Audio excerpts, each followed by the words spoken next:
কিতাবে দেখতে পেলাম পৃথিবীর জমিনে মহানবী আসবেন যিনি, ওই মহানবীর বাবার নাম হবে বিষ্ণু যশা, বাংলা করলে হবে আল্লাহর দাস, আল্লাহর বান্দা, আরবি করলে হবে আব্দুল্লাহ, যার কপালে নূর জ্বলবে নূর। ওরে আব্দুল্লাহ, তোমার কপালে নূর দেখতে পেয়েছিলাম, তাই মনে মনে বড় স্বপ্ন এঁকে নিয়েছিলাম, মনে বড় তামান্না জেগেছিল, তুমি হবে মহানবীর বাবা আর আমি হব মহানবীর মা।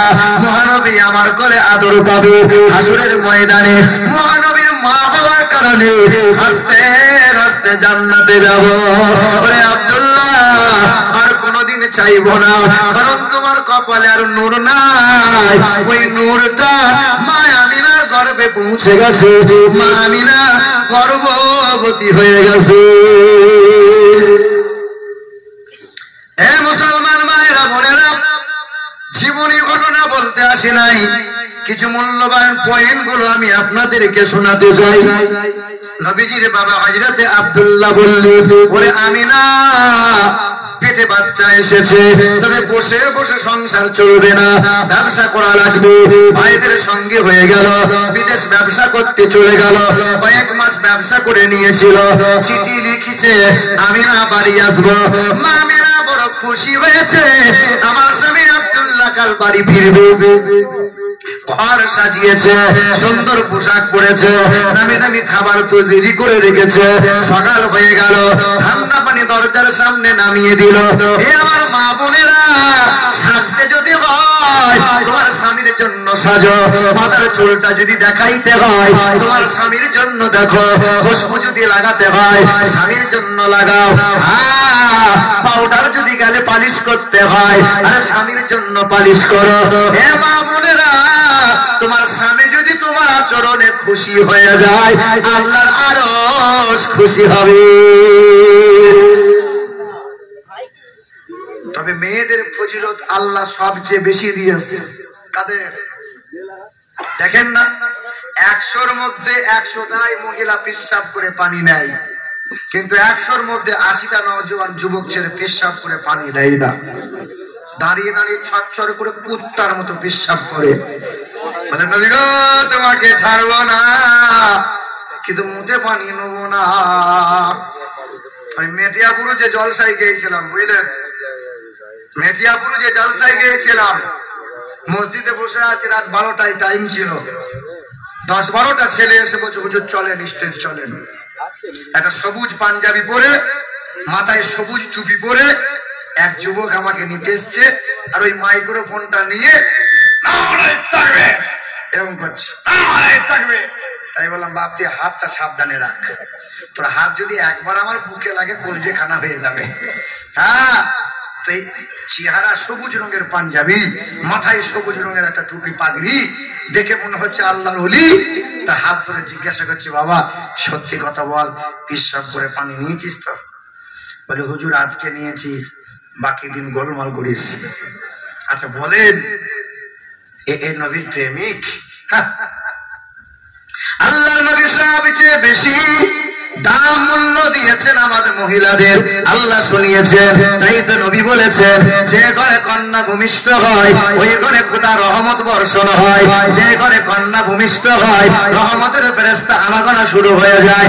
নবী আমার 5 জবানে জানিয়ে দিলেন, যার 6টা কন্যা হবে আল্লাহ তারে 6টা জান্নাত দেবে। হে মা, তুমি তোমার কন্যাকে পর্দাশীলা বানাও, কুরআন হাদিসের তালিম দাও, আর পরে আজকার ছেলেকে জামাই বানিয়ে নাও। ওই মেয়ের বাপ মাকে সঙ্গে নিয়ে আমি নবী জান্নাতে যাব। আল্লাহ নবী বলেন, সবচেয়ে জান্নাত পাওয়া সহজ হলো মহিলাদের, বেশি কাজ করা লাগবে না, শুধু 4টে কাজ মহিলারা যদি করে জান্নাতের 8টা দরজা খোলা পাবে। 1 নম্বর, আল্লাহ নবী বলেন, আল মারআতু ইযা সাল্লাত খামসাহা ওয়া সামাত সাহরাহা ওয়া হাসানাত ফারজাহা ওয়া আতাআত যাওজাহা ফালতাদখুল মিন আইয়ি আবওয়াবিল জান্নাতি শাহ। নবী বলেন, ওই মহিলাটা যদি 5 ওয়াক্ত নামাজ পড়ে, রমজান মাসে রোজা রাখে, স্বামীর কথা মতো চলে, আর 4 নম্বর যদি সেই মহিলা পর্দাশীলাই চলে, জুবানকে সংযত রাখে, এই 4 গুণ ভালো হবে, যা জান্নাতের 8টা খোলা পাবে, যে কোনো দরজা দিয়ে ওই মহিলা হাসতে হাসতে জান্নাতে যাবে, যে কোনো দরজা দিয়ে। আবার এইদিকে দেখেন, মহিলাদের বেশ মর্যাদা মমতাও দিয়েছে। আমাদের মমতা খালা গো দিয়েছে না দেয়নি বলো? বলছে লক্ষ্মী ভান্ডার পাবে কারা? মহিলারা। কন্যাশ্রী পাবে কারা? মহিলারা। রূপশ্রী পাবে কারা? মহিলারা। ঠিক না ভুল বলেন?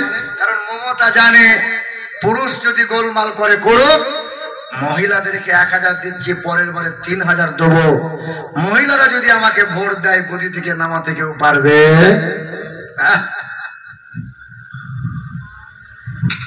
এ মুসলমান, হাসরের ময়দানে আমার আল্লাহ পাক যদি জিজ্ঞাসা করে এই বান্দাদিগকে, বলো আমার বান্দারা আমার ইসলামের জন্য আমার হাবিবের মহব্বতে সবচেয়ে বেশি কে দান করেছো বলো? সেই দিন কোন পুরুষ হাত তুলতে পারবে না। বলেন তো বাবা, ইসলামের জন্য সর্বপ্রথমে সবচেয়ে বেশি কে দান করেছে? পুরুষ নয়, একজন মহিলা হাত তুলে দেবে। ওই মহিলার নাম হলো হাসান হুসাইনের নানি জান আম্মা জান খাদিজাতুল কুবরা। হাসরের ময়দানে আমার আল্লাহ পাক যদি জিজ্ঞাসা করে দেয়, এ আমার বান্দারা বলো দেখি ইসলামের জন্য আমার হাবিবের মহব্বতে সর্বপ্রথমে নিজের জীবনকে দিয়েছো বলো? সেই দিন কোন পুরুষ হাত তুলতে পারবে না, একজন মহিলা হাত তুলে দেবে আর বলবে, ওগো দয়ার মালিক, আপনার হাবিবের মহব্বতে নিজের জীবনটা দিয়েছিলাম, জীবন দেহটা দিয়ে খণ্ড করে দিয়েছিল, বেঈমানটা বর্ষা ভরে ভরে আমার ভিতর থেকে কলিজা বার করে নিয়েছিল। পুরুষ নয়, হাত তুলে দেবে মহিলা। ওই মহিলার নাম হলো হযরত সুমাইয়া। জোরে হবে না? কিছু কিছু মহিলা আছে